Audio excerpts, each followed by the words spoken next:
So welcome, week 4. Thanks for showing up. I was afraid I was going to be here talking by myself. So I greatly appreciate the attendance. So we're talking about idolatry. So you'll notice on your handout that the question is a bit repetitive. The only fill in the blank for tonight is, what is idolatry? And I want you to each do your own experiment and see how your definition changes throughout the night, or if it changes. So let's get started with first, what is idolatry? So before we do anything, before I give you any clues or hints of what I think it might be, pin your own definition. And while you're doing that, I'll kind of do a quick summary of weeks 1 through 3. See how we got here. Can we use our iPhone? You may use your iPhone. You may use the Bible. This is an open book test. Yes. So week 1, we saw God as the creator. We saw God as the creator and author not only of all the physical world and the spiritual world, but also the world of human culture, which was, when I first read it, just mind-blowing to me. We saw God as the first gardener. We saw God teaching Adam culture, teaching Adam to be a maker of things. We saw Eve came along and then ruined everything. Not really. It didn't happen quite like that. We saw Eve, and we saw the first words that Adam uttered were in the form of poetry. He was inspired to poetry by a beautiful woman. Then we saw the fall of man. We saw the snake losing its legs. We saw we saw the curse. We saw all this great this garden oasis that Adam and Eve were in. We saw them thrust out of the garden. Take the week to week 2. Going to week 2. We saw God's calling to artists. We jumped ahead of maybe a couple thousand years to Bezalel and Oholiab. We saw the artist gifts being the 7 things. Anybody remember what those were? I think ability, all craftsmanship, intelligence, knowledge, wisdom, generativeness. Words John made up are acceptable in this class. And the spirit and teaching, yes. I remember that one. Yes, you should. We saw in week 3 God actually designing art for the purpose of glorifying Him. We saw Him designing the tabernacle and the temple for worship. So this week we saw last week how art can work for God's glory and what the good art can do. This week we see art go awry. Just like there was a Garden of Eden and then a fall and an expulsion from the garden, there was a tabernacle and there is a golden calf. Okay, pins down. Time's up. All right.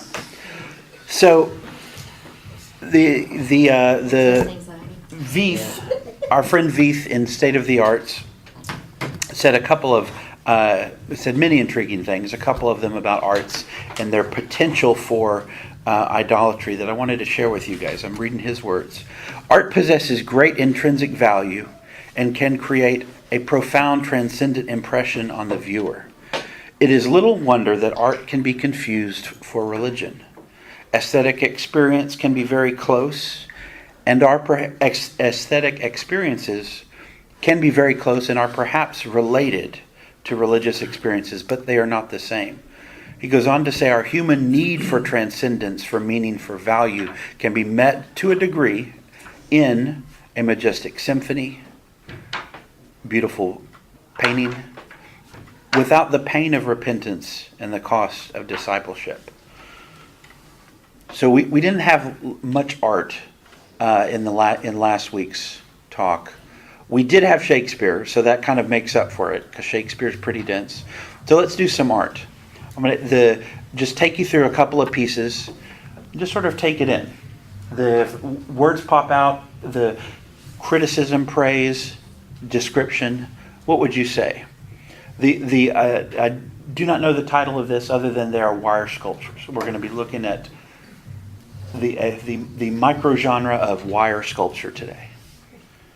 You want to scoot back? Just a I little? do want to scoot back. Yes. I guess I could move. No. Thank you. No. I like where I am. Thank you for moving, Hector. Would you define generativeness again? Generativeness was the basically something Inspires others to that do better. exactly inspires others to create. And I make you generate something if I'm generative, or my art is generative. What are some things that come out at you with these pieces? Good, bad, a child could do it. Only a virtuoso's hands touch this wire. It's a lot of clipping. There's a lot of clipping. To be honest, I don't get a lot out of these pieces. To me, they do convey some emotion, but it's kind of faint. The small head and the small arms Dramatic. is what? Dramatic. Tell me why you say that. Well, I don't know the way, just, I don't know. Why would I say that? Just, I think of shadows or slow motion. Hmm. yeah, it's like the guy in the front's like running away from the other guy or something. I don't know. There's a tension. Does it have a Yeah, title? there's like- What's the title? The title of this piece I do not know. Oh, okay. Do I you know think how of big what it to is? do with your old mattress. But I'm not an artist, so That's a I good idea. would. Do you know how big Read they me are? purpose. I do not have a size. It almost looks painful for them to walk. It's very mystic Yeah. to me. looks like they're in pain. Reminds me of those awkward teenage years. Like all knees and elbows, or in this case, all knees and feet. The elbows are hard to find. Well, All you right. could probably hear the music. It could be that. Looks like they're melting. Let's move on a little bit.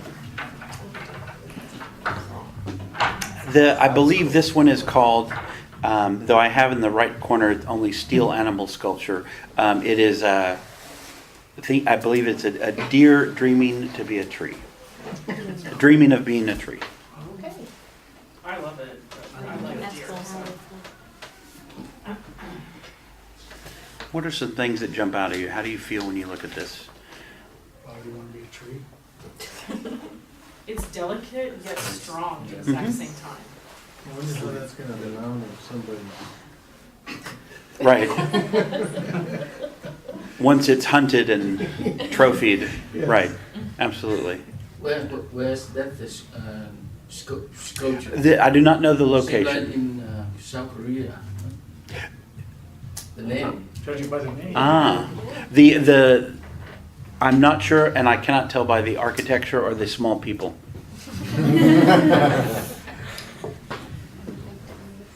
So any one of these, the qualities of the gifts of the artist, ability, knowledge, intelligence, craftsmanship, transcendence, generativeness. I think this one, since it's outdoors, it seems like it's kind of interacting with its surroundings. Where would we have the same feeling if we're in a stark white room? Mm-hmm.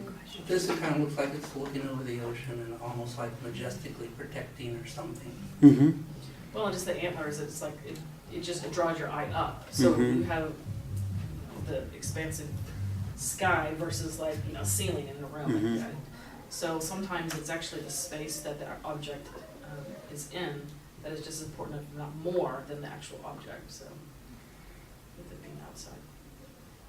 It's actually pretty realistic for what it is. Mhm. It's like Mhm. a craftsmanship, I think. Knowledge of anatomy. I want to know why he's looking out over the water. Mm-hmm. For a deer, I'm sometimes too scientific. For a deer, dreaming to be a tree while looking out at salt water, which really there's only one kind of tree that can grow with its roots in salt water. It's a mangrove. It's a little weird. Mangroves don't look like those antlers. So I'm grounded in the earth with this. It is a metal deer. So all that's irrelevant. You can dream all you want. You're still made of metal. Absolutely. All right. So It's a nice piece. the transcendence, generativeness, do you feel inspired? Does it take you to, is this a window to another world? Yes, Harry Potter. Okay, well said. I would say Tolkien. These are not named. These sculptures are still in an artist's studio. Wire coat hangers that have been made into animals. Wooden wire hangers or wire? No, you can see that where they clipped off the loop at the top. I don't have any wire hangers that look like this. They look stripped of their plastic coating to me. And they've cut the part off that goes over the rod, because that's the Mhm. part that's sticking out. Hmm. But it's a bit jarring and a bit ferocious to me. It's disturbing. Yeah, absolutely. It's unsettling. Like you wouldn't want to have this in your bedroom and turn the lights off and try to sleep next to it. Are those prehistoric animals?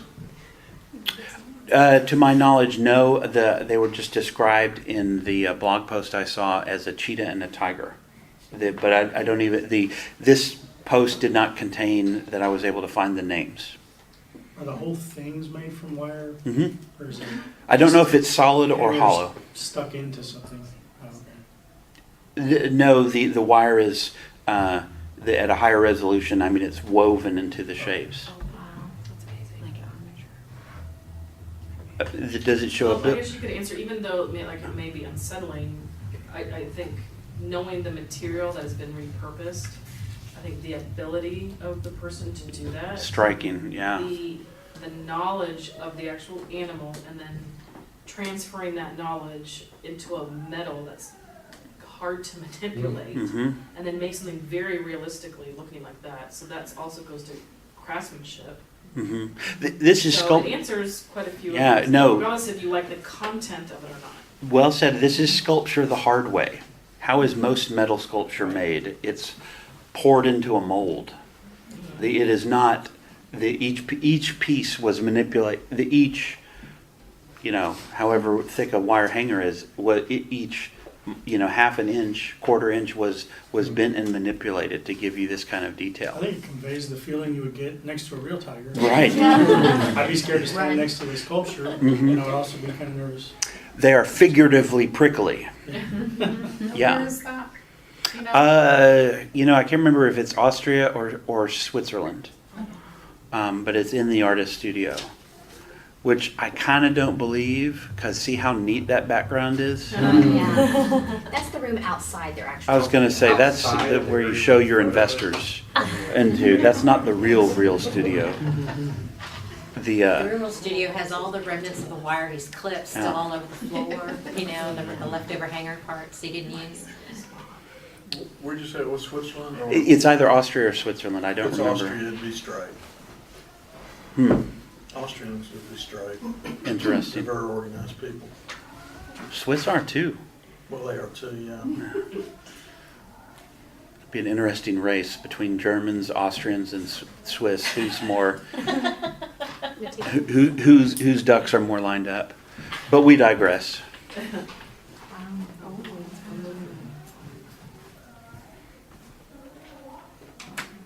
And that's wire.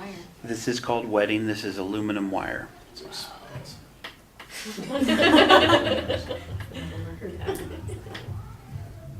Hey, you picked another crayon. I said picked another crayon. So I will read to you that passage again as we're looking at this beautiful piece. Art possesses great intrinsic value and can create a profound, transcendent impression on the viewer. I have no other word for this piece other than transcendent. I know it's just a woman in a dress, but It's luminescent. it it is luminescent, and yet it's just aluminum wire. I drink soda at least once a day from an aluminum can. It's not safe. And I'm not recommending that. Drinking sodas are bad, as long as you only have one a day. Is it? Okay. Yeah. So let's move on. Has your definition changed at all? No. Did you view an idol? So let's look at Exodus 20, verses 4 through 6. Commandment numero dos.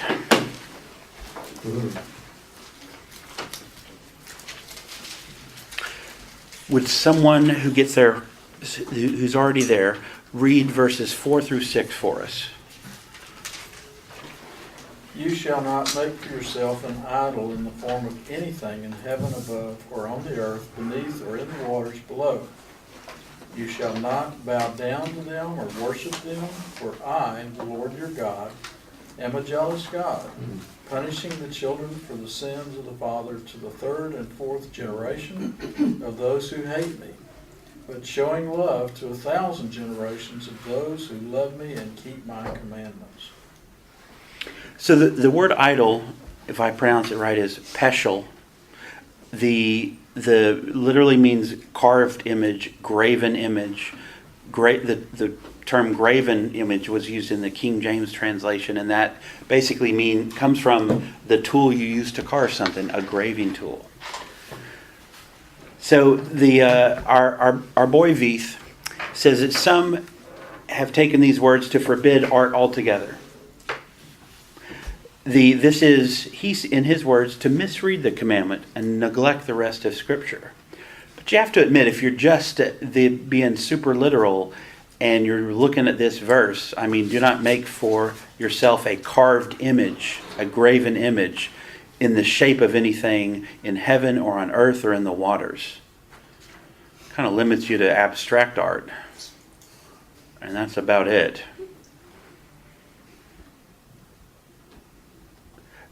So forbidding likenesses, which again going back to the King James, when it says whether in the shape of anything, another way to translate is in the likeness of anything. Where does this come from? Why is this language used? It seems a little arbitrary to say the heavens above. I mean, there's no animals in space, but I guess there's birds in the air. Waters of earth. Doesn't really do microorganisms fit? I don't know. It doesn't. It's not as concrete as one might think at first glance. But let's look at Deuteronomy 4:15 through 19 and see if we can get some context. And I'll read this to you. May I add something? Yes, please. I can't remember the Hebrew, but Greek had no punctuation. All the words ran together. So you had to know what you were reading to read it. That's why I did so poorly in it. But I don't think they had punctuation. And it says you shall not make for yourself an idol in the form of anything in heaven above, or on the earth beneath, or in the waters below. And you'd have to really know what the Hebrew says. I don't think it just means that, and you should bow down and worship. So I think you can make those images. You just can't worship them. My definition, can we do definitions now? Why not? My definition is anything or person you elevate above God. That's a great definition.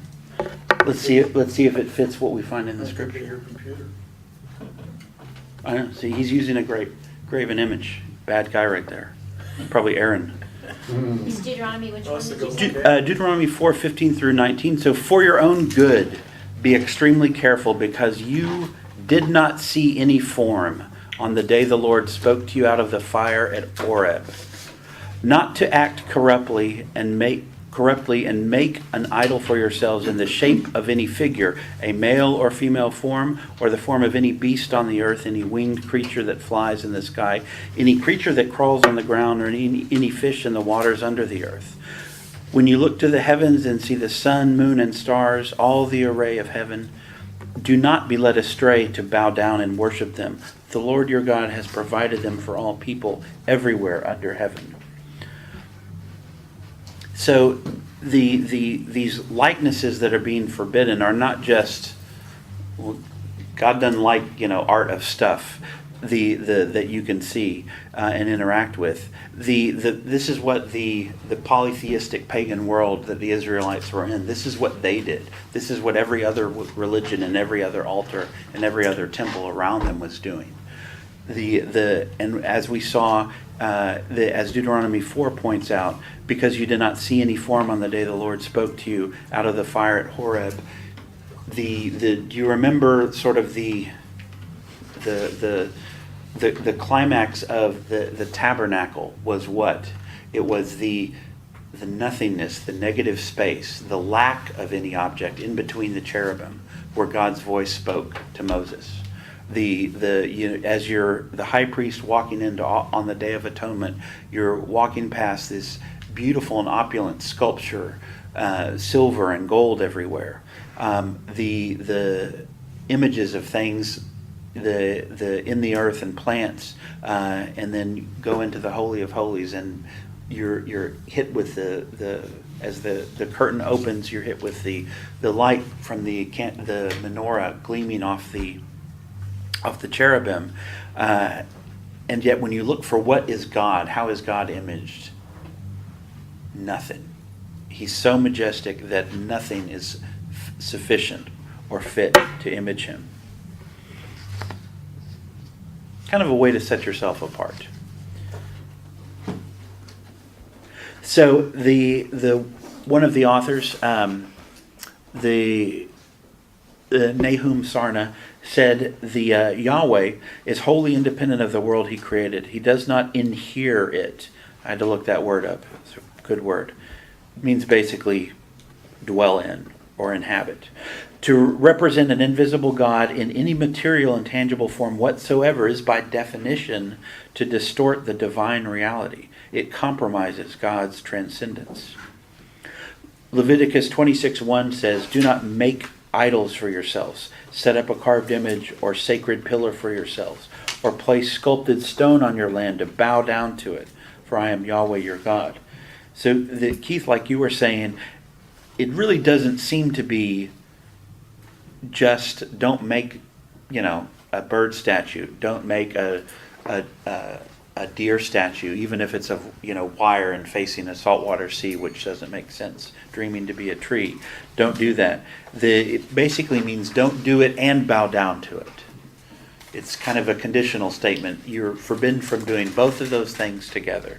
You can only bow down to me. Yes. Well, and that made me think of the ark, because it has images of the cherubim. Absolutely. So if not creating an image of a thing or a personage, then God wouldn't have said design it this way. Absolutely. The Francis Schaeffer from Art in the Bible summarized it like this: "Thus the commandment is not against making art. Scripture does not contradict itself. This is why it is important to note that on Mount Sinai, God simultaneously gave the 10 Commandments and commanded Moses to fashion a tabernacle in a way which would involve almost every form of representational art that men have ever known."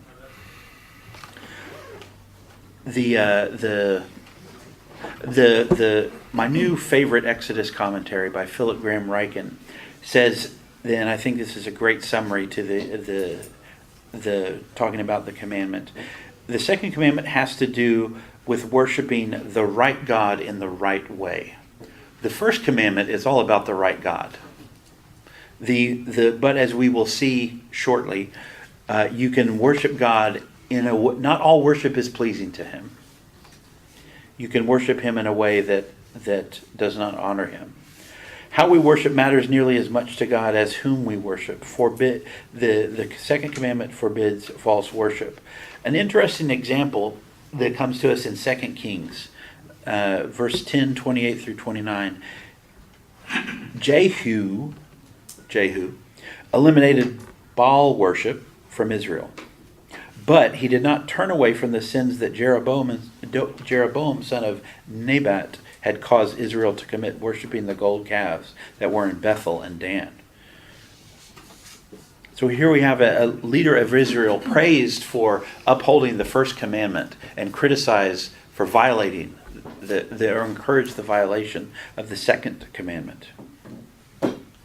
In this context, as we will see, it seems most likely that the golden calf, well, there was not necessarily another god. It was an inappropriate use, or an inappropriate depiction of the God of Israel. So let's look at Exodus 32, shall we? Unless anyone has any other thoughts or comments on the second commandment. Just to make clear what you said, Yes. you said how you worship versus who or what you worship. This is important. So if the how draws attention to you, as opposed to the God of all nations, and the God who should be honored, then that's Well, not there. I would say it a little differently. I would say to me the second commandment is about worshiping the right God in the right way, basically a way that He says is allowed. So of course worshiping in a way that draws attention to me, I think would not be appropriate, and not be welcome. But let me answer your question by going into the story, because I think it becomes we're going to make it very clear.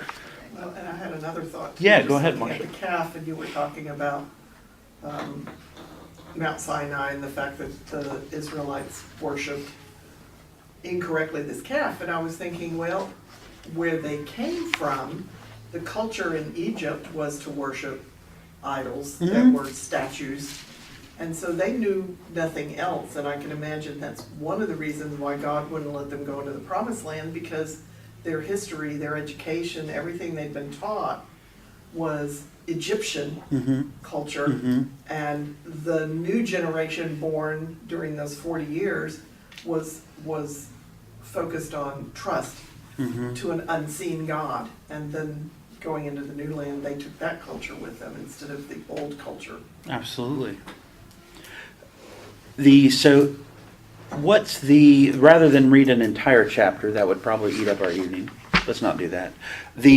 Let us summarize. So what's what happens at the beginning of Exodus 32? So where is Moses as the scene unfolds? Go to see God. He went to see God, went to see a man about a horse, that man being God and the horse not being anything except the tablets of the law. So that's a bad phrase in that circumstance. Moses is up on the mountain. How long was he gone? 40 days. This was not a quick trip. He was fasting and praying up there for 40 days. What was happening on the mountain? Communing with God. What did it? Let me ask that a different way. What did it look like if you were the people at the base of the mountain and you looked up and saw where Moses, your leader, went to? What would you see? Wow. Beautiful peak, wide open sky, cloud and fire that covering the mountain. Yes, cloud and fire covering the mountain. This is that sets our scene. So how did the people feel and what did the people do? They started having lots of commotion and got extremely impatient.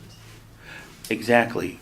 I think it was a lot of commentary says I think sells it short. It says impatient and antsy, and the using the verbiage like that.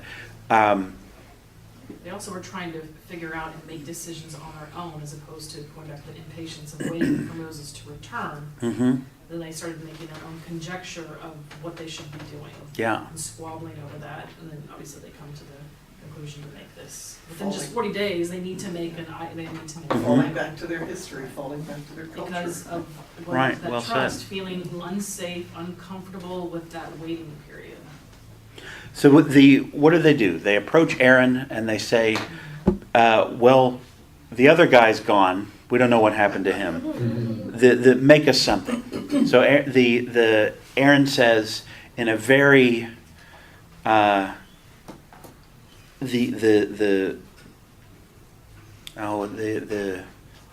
horrible alteration of the love offering that God wanted from his people. It says, give me your earrings, the gold rings on your ears, and the ears of your children and your daughters and your husbands and your wives.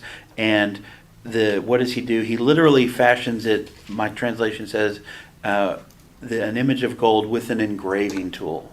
He literally makes the most literal graven image possible, something involving a graving tool, in the form of a calf. Then he says, Israel, this is your God who brought you up out of the land of Egypt. When Aaron saw this, what did he do? Did he stop there? No, he kept going. He builds an altar. Then he makes an announcement. There will be a festival tomorrow. A festival to who? The Lord. Which Lord? Yahweh. It's interesting because my translation, the old NIV, it says, then they said, these are your gods, little g. Yep. But when Aaron speaks, he talks about the Lord and God capitalized. Mm-hmm. You know, so there's in my translation, it kind of goes back and forth as to intentions. It does, and I think it will always be a debate for the ages. So when the people come to Aaron and say, make us gods or make us a god, they use the word Elohim, which can mean both. Oh, I think in okay. the original Hebrew, it is plural, just like we saw the plural, sort of the royal we of God referring to himself as an us. Oh, that's true. And it can kind of go either way. And what this does, the best I can think about it, if it was God's, then the people were breaking the first and the second commandment. Yeah. If it was God, they were just breaking the second commandment. So they only would get stoned once, as opposed to twice. Well, some of the peoples were going to get stoned twice, according Yes. to mine. So. But Not everybody, though. You know, It's just add interesting. I find different translations Absolutely. fascinating. Absolutely. Because to me, that's a big point. So anyhow, I digress. No, then just to make sure you knew who you were talking about, they bring out the name Yahweh, the name Okay. God gave Himself. And Aaron ascribes it to this golden calf. So early the next morning they arose, did burnt offerings, presented fellowship offerings, and then the people sat down to eat and drink, and then got up to play. My translation says play. I have the Holman Christian Standard Version that our church is using. The translation Indulge in revelry. that translate the Beatitudes and blessed as happy. Yeah. Happy are the meek, for they will inherit the earth. Oh, interesting. It's a good translation, but it doesn't bat 1,000. Anybody else have any other words for play? Indulge in revelry, Indulge in revelry. which sounds really kind of naughty. More The- like what they the- probably did. It's more like what they probably did, you know? Yes. I saw the movie and it was an orgy. Yeah. That's The what I was orgy is thinking. probably a more appropriate term. Yeah, because Um, I mean, they came from a society even before Egypt where temple prostitutes were standard fare. Absolutely. So while this was going on, God taps Moses on the shoulder and says, your people you brought out of the land of Egypt have acted corruptly. Parents, it's your child, my Your child. child is misbehaving. Your child got in the mud on the way to church. Absolutely. They have quickly turned away from what I have commanded them. The made a calf, bowed down to it, said, Israel, this is your God. And what does Moses do? He intercedes, the intercessor, intercedes for his people, and asks God to spare them. God says, get away from me, so I'm going to take care of them, and then I'm going to make you into a great nation. So your promise, still good. Them, they're toast. They're gone. And Moses intercedes for him. So God sends Moses down, and then what does he do? Then he gets rather hot under the collar. So when get down to the 15, where it says, then Moses turned and went down the mountain with the 2 tablets of the testimony in his hands. Scripture makes a point of saying they were inscribed on both sides, inscribed front and back. The tablets were the work of God, and the writing was God's writing engraved on the tablets. These were kind of one-of-a-kind items here. When Joshua heard the sound of people as they shouted, he said to Moses, "There is a sound of war in the camp." And what does Moses do? He replies with what? A poem. Kind of seeing the trend here. When big things happen, good or bad, there's art involved in the scripture. At least in the Pentateuch. Pentateuch. Pentateuch. Thank you. It's not the sound of victory, or of a victory cry, not the sound of a cry of defeat. I hear the sound of singing. So this is this 3-line poem. The is a common form, other than calling it a triadic poem, which just kind of means it's got 3 lines. I'm not sure what to call it, but basically you have the word, the kind of the repetitive. It's the sound of blank victory, and not the sound of blank defeat. And so you've got these battle terms, and then like in the 3rd line, the 3rd term is like elsewhere. It has nothing to do with the other 2 words. I hear the sound of singing. I think it's trying to convey just how you could kind of understand if there was infighting, or there was war, or there was an invasion, but why would they be happy? So as he approaches the camp, sees the calf, sees the dancing, he becomes enraged and throws the tablets down, smashing them at the base of the mountain. Did this mean anything other than anger? Well, we know he has a little anger streak in him. He's got an angry streak in him. It's a good thing you memorized the 10 Commandments. Right. Good thing.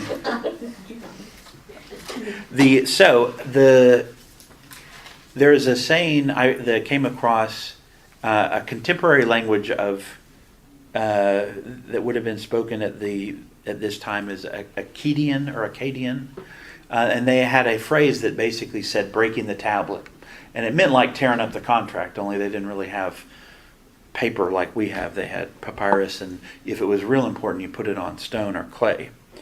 And so this had legal significance. It meant contracts null and void. So what else does Moses do? He yells at people, goes to Aaron, hopefully throttles him. And what does he do with the calf? Grinds it up and then makes it. Grinds it up and makes him drink it. We're going to have to talk about that, because I think that's just very interesting. I think it's interesting he didn't blame Aaron. You know, the background reading I did, I can't find answer to a question. The most, to me, it's an important question. It's nothing to do with art. Why wasn't Aaron one of the ones that was slain? Like when Moses and the Levites go tearing through the camp and killing 3,000 people, why wasn't Aaron one of them? He was his bloodline, part of his bloodline, his family. No, but Moses specifically says, get out there and kill your brothers, kill your fathers, kill your family. They still needed a priest. That they did. And also Moses was a stutterer, and Aaron was his voice, his herald, if you will. Sometimes God spare and because of Moses. I would bet God does have a history of doing that. Yeah. And I think, Aaron, I think he's a very quick man. First, he did not stand up for his principle. He had to worship God.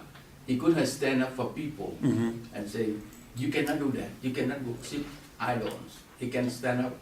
Later on, he let his 2 children defy the temple. And God killed those 2. And the 3rd son, he ate at the temple. And God almost killed that man too. So, I think he's a very quick man. He's not doesn't stand anything. He's supposed to stand up, but he didn't. So what was Aaron's role? Well, it's interesting because mine says, Moses says to Aaron, what did these people do to you that you led them into such great sin? There's an assumption that Aaron wasn't of his own will. That they forced him? That they forced him. That was, rather, he gave Aaron a little bit of leeway, Mhm. which I think is interesting. Mhm. You know, he didn't immediately assume 100% responsibility. Sounds like Aaron just said the devil made me do it. Yeah. He kind of does. The It sounds kind of like the Garden of Eden kind of thing going. you know, one thing I didn't realize about Aaron until until the last few days, Aaron was an artist. He was the high priest, but how many of our high priests, our pastors, could do a sculpture out of gold? I mean, unless he enlisted others, which I guess one could assume, but the only thing it says in the scripture is that he made it. You don't just, I guess I'll figure out kind of how to make a calf with some gold. You don't just do that. It doesn't behave like clay. You've got to have skill and expertise and tools to do this. I just thought that was interesting. The first high priest was an artist. He used it for ill, but an artist he was still. So before we peel back some layers of the onion, where does this come in the story? And that's kind of a rhetorical question. If you were telling a story, so let's focus on the literary value of where this comes, and just for a minute, not that our God has just been insulted and betrayed, and so we have this. Moses is up on the mountain. God is saying, I want to be with my people. I want you to build me a house to dwell amongst them. I'm going to be with them. I'm sending my spirit to empower these already talented men to make something beautiful for me. So out of all the kingdoms of the earth, I'm going to be with you. I'm going to dwell with you. You're going to be able to look over there and see my tent and know that's where I am. Moses gets all these instructions, and then what? Does he get the girl? No, he cheats on the girl.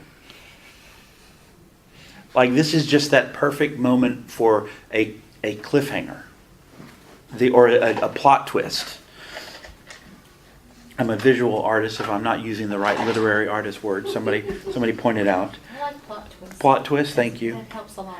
Yeah, this is they build you up, and then so the first question to get started is, were the Israelites ignorant of the second commandment at this point?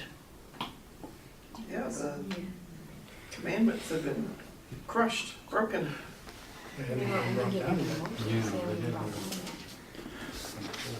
So we're in chapter 32.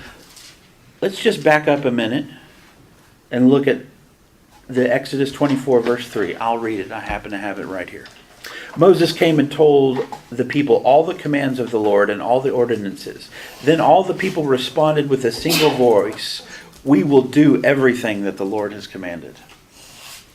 So all those commands and ordinances were the Ten Commandments. They had heard it at least audibly and basically agreed to it. Kind of makes it even worse.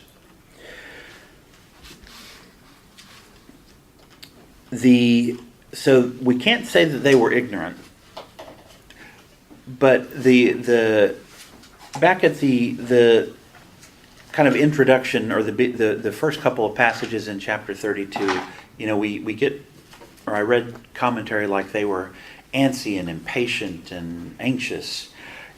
I think they were a bit terrified, and I'm going to build that case for you, and you tell me if you agree.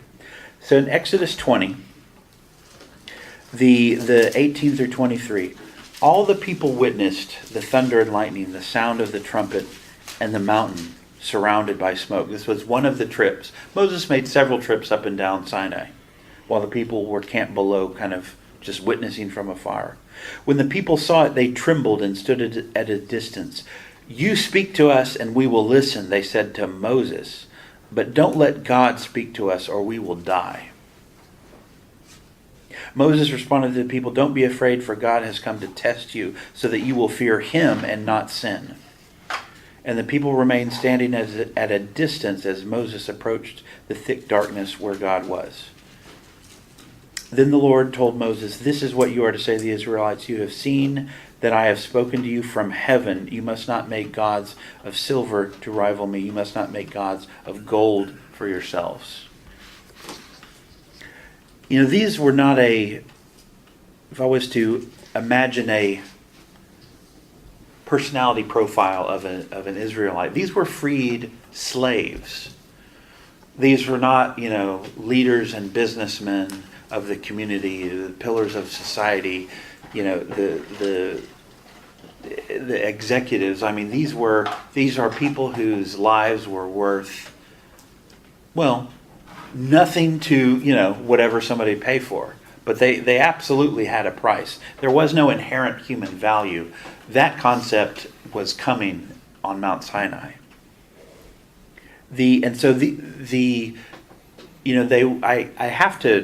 I have compassion for them because they were sitting down here at the base of a mountain looking at what could only be destruction. I mean, what else could fire and cloud and loud noises and things be to either happening where your leader went to? And then he's been gone for 40 days. He didn't say he was going to be gone for 40 days. We're kind of just stuck here at the base of the mountain with, I'm sure the part of the Egyptian army that hadn't drowned is looped around the Red Sea and is still coming for us. I would imagine they're just a very fearful people at this point. And they were probably most afraid of the God who just destroyed the most powerful nation on the earth to free the slaves. So what do we do as a people when we're stressed? What does a smoker do who's quit smoking do when they're stressed? We see it. I see it in my day job all the time. Kids who get stressed, they're sick in the hospital, they feel horrible, they revert to an earlier stage of development. As human beings, it is natural. We go to what we used to do, whether it's thumb sucking or idol worshiping. So, Marcia, I think you kind of hinted at this. They came from an environment where it's what you did. You worshiped the bull, you worshiped the coyote, or the wolf, or the dog, because they didn't have coyotes. That's a Texas thing.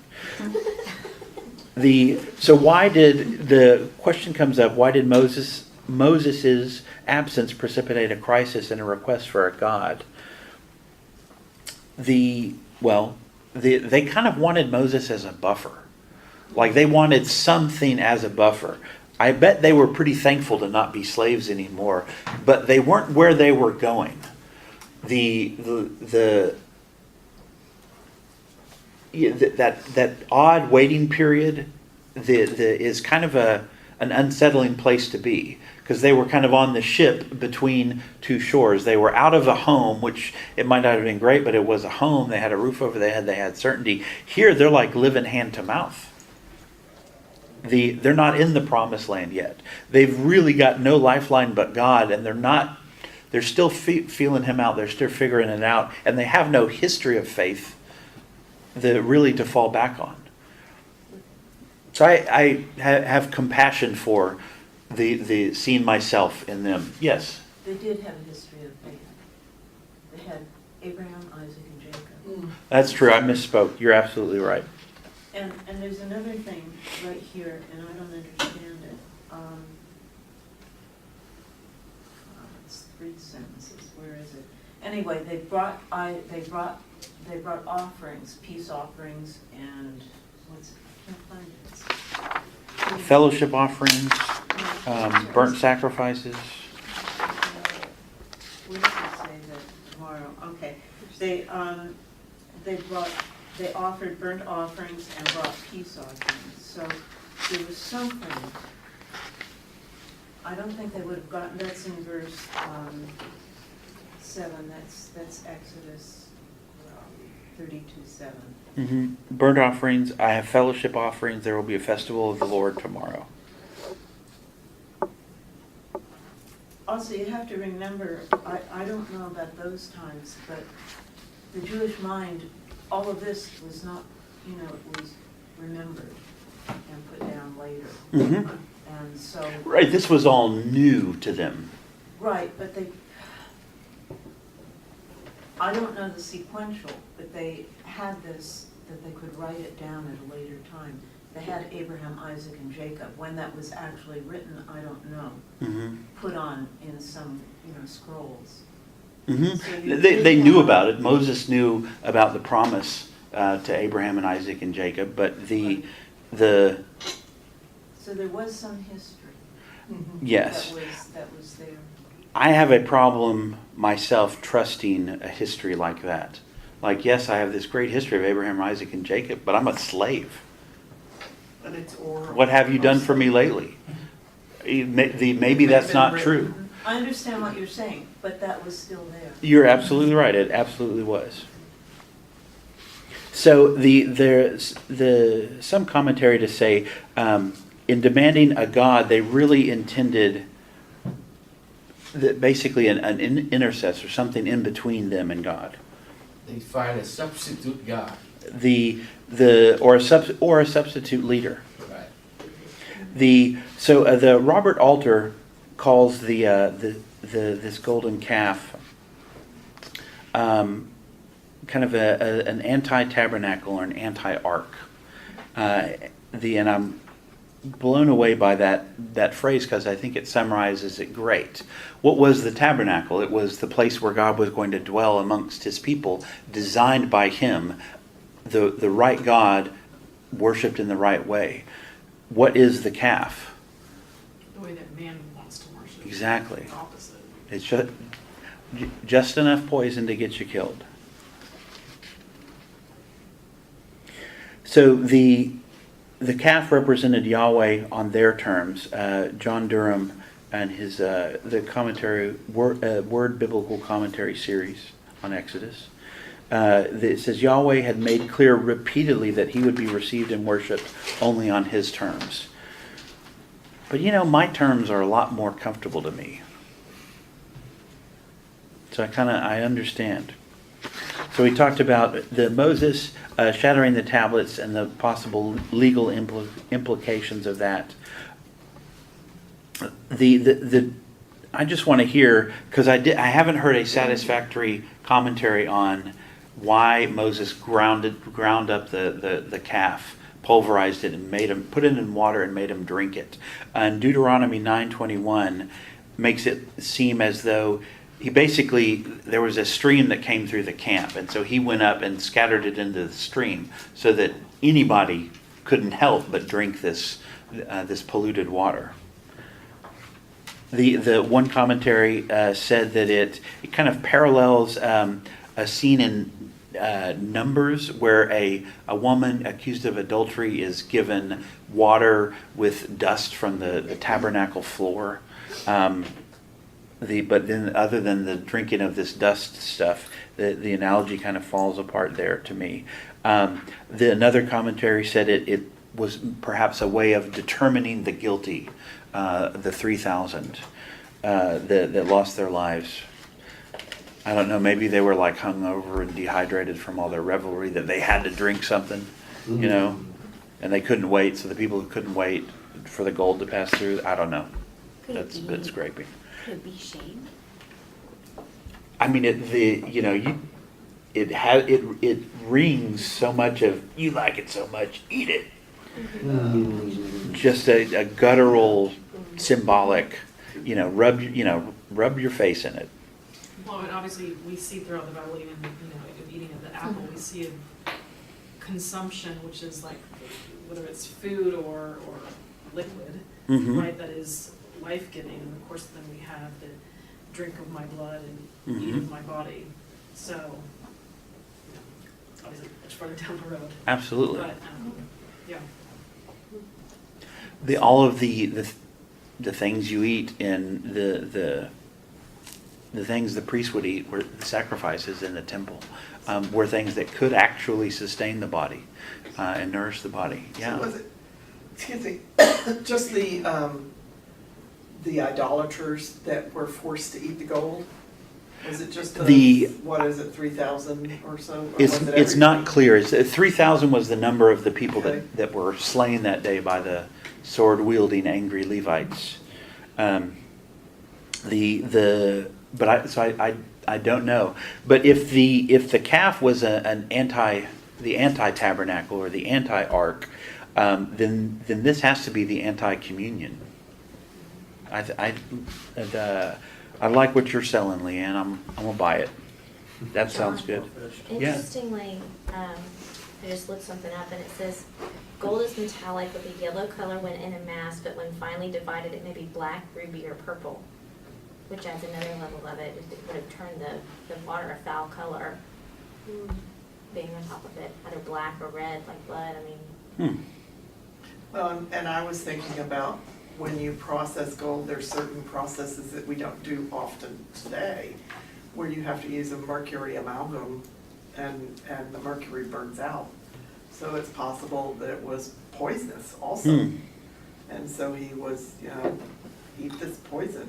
Interesting. I don't know, it's one of those mysteries we'll have to ask Mm-hmm. when we get to heaven. I will put that on my list. Number one, why are there mosquitoes? Number two, why the grounded powder? Absolutely. John? Yes, ma'am. It doesn't mean, the NIV, it just says he threw it into the stream. Are we making the assumption that because he threw it into the stream that flowed down from the mountain, that was their only source of water, and so that's why they were drinking it? This to me is a right, visual so you're- picture of you're- being in Nepal when the Buddhists were burning up the bodies and they threw the ashes in the river, and you can't go in that river because then the river's holy. I think if you combine what you were reading in Deuteronomy 9:21 with the Yes. scene, put them together, and it was he made them drink it, and then he threw it in the stream. Put them together. How are both of these statements true? If people drank it from the stream, I think that's how I read it. So it's not just one verse, it's the context of that whole Pentateuch and the. To me, yes, that's how I read it. So the Marcia hit on it, but I want to explore it some more because it gets really weird. Why a calf? So lots of calf and bull idols in Egypt. Acts 7:39 says, "Our ancestors were unwilling to obey him, but pushed him away, and in their hearts turned back to Egypt." Implicating that the stressed child impulse to regress to an earlier state, even if your earlier state was worshiping a pagan, non-existent God who did not have the power to save you. So the depiction of a god in calf form, the calf form of a bull, was widespread throughout the ancient Near East. Especially even in the pantheon of Egyptian gods, there were several. But I want to read you something, a quote from a man named John Mackay that's being quoted by Philip Ryken in his excellent Exodus commentary, and then I'm going to show you something. So the ultimate in bull worship was probably the Apis bull, considered to be the manifestation of Ptah, the creator god, worshipped at Memphis in Lower Egypt. The bull lived in palatial quarters in the precincts of the temple. Only the higher echelons of society were allowed to view it from special windows. Its death was treated on par with the death of Pharaoh, and the remains were mummified. Images of calves or bulls were associated with the strength and power of the deity, and the idols, as well as certain live animals, came to be regarded as embodiments of the god. So this is an artist of some note named Damien Hirst. He's an artist of a lot of note. I was understating things. So this golden calf sold for $16 million at Sotheby's in 2008. And I think it channels, whether intentionally or unintentionally, the Apis bull for the modern audience like perfectly.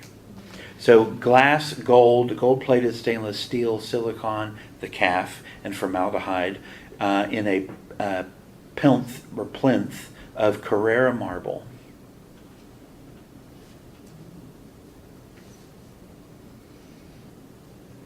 Just gets me. Damien Hirst is the only artist to have artwork on Mars.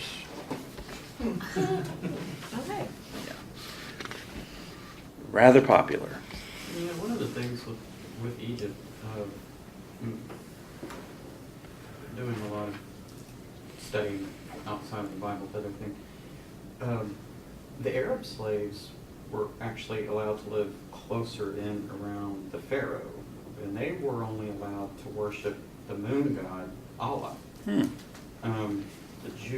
Hebrew slaves were actually kind of pushed out further, often out, completely separated from everybody else. And I'm guessing you kind of tied things in with what you said about talking about this one, and maybe at some point in time they saw that as something that they weren't allowed to worship in Egypt. And also, we're visual, and even today, being in the arts, I hear people make comments that make me sick to my stomach. Oh, I just love this. It makes me feel closer to God.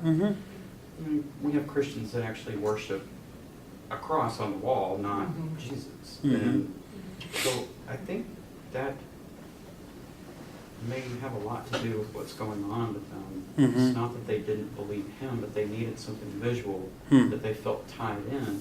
As time goes on, we push God away and worship this thing that was made by man.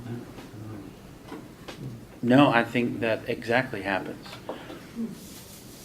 So I want to share from Nahum Sarna's the book on Exodus. So the idea of the pedestal, here it's literally a pedestal, but the bull itself, the calf itself, is also a pedestal. So there's many Near East examples of gods standing on animals, mostly bulls and lions, in which case Aaron would have followed accepted artistic convention, the image pedestal, but unfortunately the image pedestal could not have but been endowed with divinity. So what is the ark? You've got the tablets of the law sitting in gold. On top of that sits two cherubim, and right above them is the sound, the source for the sound, God speaking to Moses. So he is the one of the names of God in the Bible is he who dwells or is encircled or surrounded by the cherubim.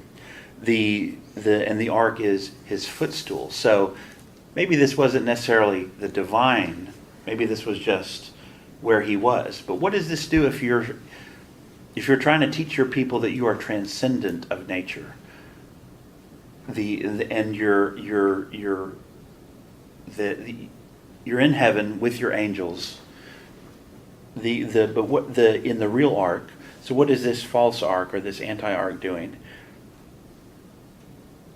Putting God back in nature. God doesn't transcend nature, he's part of it.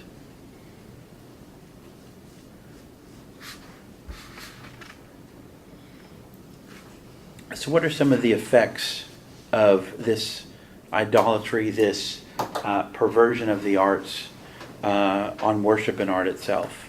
This has made it's one thing if, okay, they made this bull and said, okay, this bull is actually your God, like a lot of Egyptian worship was. But is it not more dangerous to say, oh no, this is just the footstool of your God?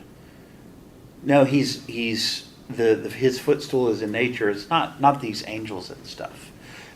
He's not quite that transcendent.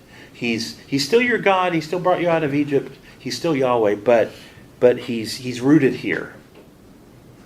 In the earth. Doesn't that mixing of the truth, that greater mixing of truth and falsehood, doesn't that make it even more dangerous?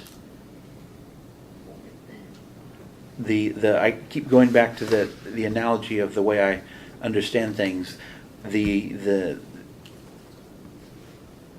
this nature, truth and lies. You know, if you just need enough poison to kill you. You don't need to feed someone nothing but poison. You can feed them a great feast with just enough to kill them, just enough falsehood to make sure that their name is not written in the book of the life, that their sins are not forgiven. So, this shows, according to Veith, God's purpose for art gone completely awry. We see basically the opposite happening here in real time. What was designed to happen just moments ago up on the mountain. Works of art can glorify God, but they can also be instrumental in leading people away. Aaron, the master of language and the high priest of the true God, uses his gifts and his office to proclaim the worship of a God that he himself manufactured. Offerings, sacrifices, celebrations, and art, all of which had earlier been described as appropriate in service to the true God, misdirected and turned into an abomination at this point. Just as the Bible elsewhere sanctions nearly every art form, here we see nearly every art form perverted. Visual art, rhetoric, music, singing, dancing. When art supplants the creator, the nature of art itself is distorted. Francis Schaeffer goes on to say, the Bible's warnings against idolatry, although they seem at first to condemn art, are actually liberating. When art is free from the burden of having to give meaning to life, it is free to fulfill its own nature. What would its own nature be? If we're giving the example of the right functioning of art in the tabernacle, in the temple, and the wrong functioning of art here in the golden calf, what would be, if art is free to fulfill its own nature, what would that be like? What then would be the purpose of art, of all art? Or what should be the purpose of all art? I think you're right. I think it's to glorify God. Doesn't always do that, but that's kind of the natural state. Yeah, and you know, in the Middle Ages and the Renaissance, you have these great cathedrals that have beautiful stained glass on them, and the point was partly to show you Bible pictures, because a lot of people didn't read back then. They didn't have the printed word. So they put the pictures on the walls in the stained glass, but it was to draw your attention to God also, to redirect your thoughts towards God. So as you're sitting there in church, and I came from a church that had some stained glass, I'm sitting there looking around while I'm listening to the pastor at all the pretty art, and it continues to draw my attention towards God. That was the whole purpose of icons. Yeah. Tell them the Bible story without, for people that didn't read. It didn't take long for them to venerate the icons. Turn them into idols. I saw that in Russia, where they would crawl up on chairs and kiss the icon. Well, and they turned them into their own golden calves. Christian. I was brought up Lutheran, so when you go back to Germany and visit the old Lutheran churches, we're talking white walls and a wooden cross, and that's all you get. I mean, the churches are stripped of all of that because that was part of the Reformation, was turning away from all of that. So you cannot imagine just how fascinating this is, based on just how I was raised. You know, and thinking back to, you know, that trip to Germany, what used to be East Germany, and through all, you know, our group retraced Martin Luther's steps is what we did. It was fascinating. And then, you know, going from, you know, because we sang in some of the Catholic cathedrals that were just, you know, gold everywhere. And then we sang in some of the very old Lutheran churches, and so it was just such an extreme, until you've actually experienced it firsthand. It was and this all starts to make so much more sense as to why that is. I mean, I don't know, I just thought I'd share that. Well, and, you know, a lot of our historical ancestors in this country came from religions that were Sure. plain. Mhm. Keep things plain, Oh, keep things yes. natural, keep things Yes. simple. Very much so. Otherwise, you're glorifying yourself and not Oh, God. the Lutheran churches, even Exactly. the ones here are still very much Exactly. that way. I mean, the one in Austin I went to, they had a lot of stained glass, but they still to this day, their school is 50 years old, they don't have an art teacher. You know, so it's just fascinating to me, you know. There's churches around, like the Crystal Cathedral, for instance, and they buy panes of glass and then they have their names engraved in it.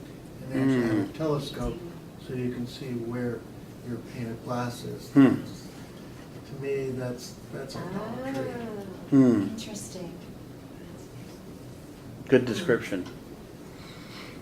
So let's look at an Old Testament piece of art that in the next 15 minutes that was Bodie. Yes, sir. No, go right ahead.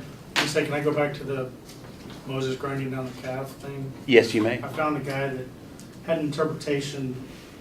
Take it how you will. All of his pictures are done with Legos. But I think it makes sense. All right. Go Legos. So he said the statement that he made the Israelites drink, it may not be the best translation of the Hebrew, and at any rate probably does not mean he had them all line up and drink some as an organized group punishment. Rather, it means that by putting the powder into their water supply, he saw to it that eventually the powder was drunk along with the water, and thus went through the Israelites' body, came out as waste, corrupted and defiled, and therefore was ruined permanently as material fit for an idol. So they couldn't take it again and make another anything. Right, because then it'd forever be the poop idol, and Right. that had no transcendent ability whatsoever. I like that. That works. Yeah. I heard a lot of ahas suddenly. What about putting the pictures of the pastor? We might run out of time, but we will get to the opening up the definition of idolatry. Linda, you had something? If I gave up a lot of earrings and so forth and so on, I would be giving up a lot of money, Mm-hmm. a lot of wealth. Mm-hmm. And it was unretrievable at that point, so it was in a way a punishment Mm-hmm. as well. Absolutely.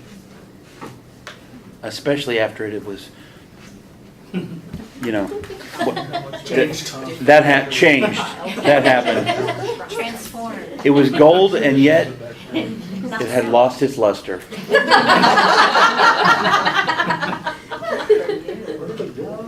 So let's look at the brazen. Let's look at the brazen serpent. Numbers 21, 4 through 9. Anyone who's already there want to read for us? Numbers 21,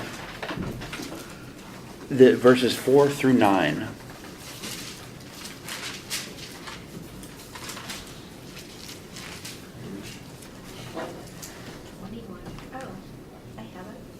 All right. They traveled from Mount Hor along the route to the Red Sea to go around Edom, but the people grew impatient on the way, and they spoke against God and against Moses and said, "Why have you brought us up out of Egypt to die in the desert? There is no bread, there is no water, and we detest this miserable food." Then the Lord sent venomous snakes among them. They bit the people, and many Israelites died. The people came to Moses and said, "We sinned when we spoke against the Lord and against you. Pray that the Lord will take the snakes away from us." So Moses prayed for the people. The Lord said to Moses, "Make a snake and put it up on a pole, and anyone who is bitten can look at it and live." So Moses made a bronze snake and put it up on a pole, and when anyone was bitten by a snake and looked at the bronze snake, he lived. Okay, that's weird. So I've not read that before. That's sort of undoing everything we just talked about. Mm-hmm. So But God told him to do it. right. The difference being God told them to do it. So it's The obedience. It's It's not all necessarily about what you do, it's the fact that you just are obedient. Which, you know, they say about sharing your faith. It's not how you share it or whether the person is gonna, I mean, it's important that you share it correctly, but it's not about whether or not the person is gonna receive Christ. We are just told to share. mm-hmm. So let me share. So this piece of art was so significant. The piece of a religious relic that is also art was so significant. Christ references it as a foretaste or foreshadowing of him. So John 3 verses 14 through 19 says, "Just as Moses lifted up the snake in the wilderness, so the Son of Man must be lifted up, so that everyone who believes in him will have eternal life." But what happened to the snake? What happened to this brazen serpent? Brazen just means either brass or bronze, depending on the translation. Brass seems a little cheap, so I like bronze, but I think brass is how they did it. So 2 Kings 18, verse 18, chapter 18, verse 4. "He removed the high places, scattered the sacred pillars, and cut down the Asherah poles. He broke into pieces the bronze snake that Moses had made, for the Israelites burned incense to it up to that time." He called it Nehushtan, if I said that right. So this thing that at once was within God's will and a future reference to Christ then becomes an idol. So it's not really what the thing is, it's what we do with it. But don't we do that today? You know, people tend to worship their church. Or Mhm. pass it Or the crosses too. in the Yeah, crosses. absolutely. For the pastor. The probably anything. In the CLC. Well, I just had to throw that in. So here we have on your right, my left, the brazen serpent on Mount Nebo by an Italian artist, and Giovanni Fantoni. Mount Nebo is basically where the mount upon which Moses climbed and got to see the promised land. Because he got to see it, he didn't get to set foot in it. He got to see it before he died. And then to your left, we have William Blake, a poet and an artist, his interpretation of the brazen serpent from the early 1800s, around 1800 to 1803, for your viewing pleasure. So let's look at another, not ambiguous reference. Interesting distinction. So the golden calf, Veith points out, the golden calf must have looked very similar, as I think one of you mentioned last week, very similar to the bronze oxen used to support the laver, the cleansing sea of the temple. Yet one was condemned as an abomination and turned into what Andy talked about, while the other was commanded by God. So the difference was not really their form, but in their content. What made a golden calf an idol was its meaning and the way it was used by its worshiper, not its aesthetic design. So, has your definition of idolatry changed at all? Maybe, maybe not. So is this still relevant to us? Kind of a rhetorical question. You of course know the answer is yes. So Romans 1:20 verse 25 kind of captures what I would call the essence of idolatry. So it says they exchanged the truth of God for a lie and worshipped and served something created instead of the Creator, who is praised forever. Amen. It's Romans 1:25. 125, yes. We skip ahead to Colossians 3:5. It says, "Therefore, put to death what belongs to your worldly nature: sexual immorality, impurity, lust, evil desire, and greed, which is idolatry." Sorry, what passage is that again? That is Colossians 3, verse 5. So if greed can be idolatry, I know Judas really racked up the sins, but one of them was breaking the second commandment. So, and I will give you a little bit of evidence for why I make that statement. John 12 verses 1 through 8. I'm going to summarize. So, this is before Passover. Jesus came to Bethany, which is where Lazarus was.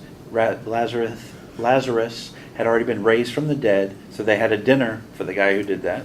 Martha was there serving, and what did Mary do? She took a pound of fragrant oil called nard and anointed Jesus' feet with it. And the house was filled with the fragrance of oil. And one of the disciples, Judas Iscariot, said, "Why isn't this fragrant oil sold for 300 denarii and given to the poor?" Now the scripture says he didn't say this because he cared about the poor, but because he was a thief. He was in charge of the money bag and would steal part of what was put in it. Jesus answered, "Leave her alone. She has kept it for the day of my burial. For you always have the poor with you, but you do not always have me." So if I may, and the Bible is all inspired by God, and we're trying to connect the dots here.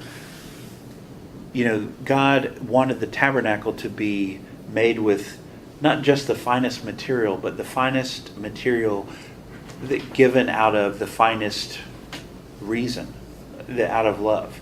Let him whose heart is willing, or whose heart moves him. What was Mary doing? This was a love offering. This nard I've heard described as her dowry. I mean, this is a big deal in those days. This was not nothing. This was probably worth more than what our 401ks and retirement plans are worth to us. This was a means to an end, and yet she gave it as a love offering to Jesus. I've read that it was about a year's earnings.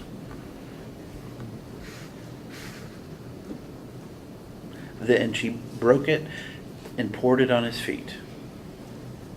So if nard is the equivalent of the love offering in the tabernacle, then I would put forth that Judas's betrayal is reminiscent of Aaron's betrayal and the golden calf. If greed is the sin of idolatry.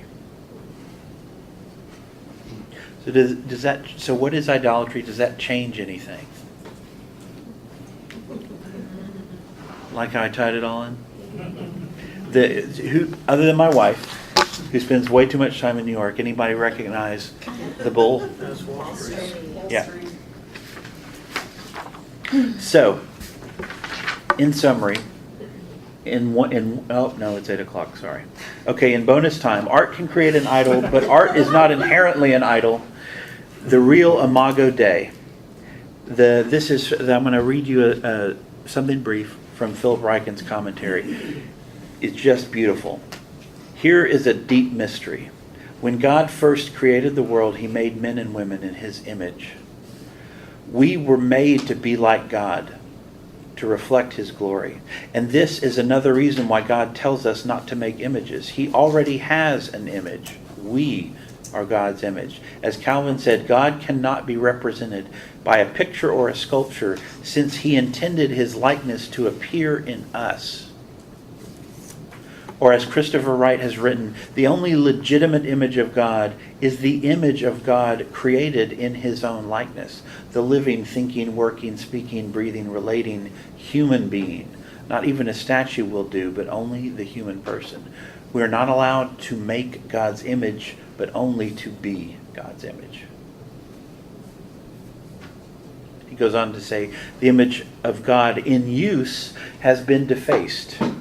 He works in us to repair his image so that we can live for his glory, like the works of art that we are. I added that last part.